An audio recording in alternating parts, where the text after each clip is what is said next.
ઉંમરના બેનું છે ને એના પગ ઓછા દુખે. અહીંની વાત નથી, આ તો હજારગાંવ શેટાની વાત છે. અટાણે 30-35 વર્ષની દીકરીઓના 40 વર્ષની દીકરીઓના બહુ પગ દુખે ને વાહ દુખે. ઓહો કમર બહુ દુખે છે, અરે ગોઠણ બહુ દુખે છે, આ ઢીસણ છે ને દુખે છે, આ ડોક છે ને. કામવાળી 10 ઘરના પોતા કરતી હોય, કામવાળી નોકરાની નરવી નરેડી જેવી, બોસ બીમાર. આ તો હજારગાંવ શેટાની વાત છે. નોકરાની નરવી નરેડી જેવી 10 વાર દાદરા સડે ને ઉતરે, ઓલી લિફ્ટમાં ઉતરવાય નહોતી.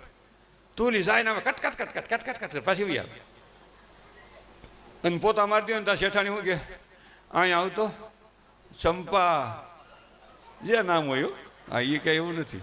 હા શારદા જે નામ હોય, પિન્ટુ ટિન્ટુ ઝિન્ટુ જે હોય નામ, અહીં આવતો જરાક, અહીં લગાવતો જરાક મલમ લગાવતો. ઓહો તમે કામ નથી કરતા એટલે દુખવાનું છે. કામ કરો. ભગવાન કૃષ્ણ ભાગવત રૂપે બિરાજે છે. ભગવાન કૃષ્ણના પ્રાગટ્યથી માંડીને સ્વર્ગાગમન સુધીમાં દાદા તમને ખ્યાલ હશે કે કૃષ્ણએ 1 મહિનો પોરો ખાધો એવો ઇતિહાસમાં દાખલો નથી. ઇતિહાસમાં દાખલો નથી. ભગવાન કર્મયોગ બતાવ્યો છે. કોઈ દી આરામ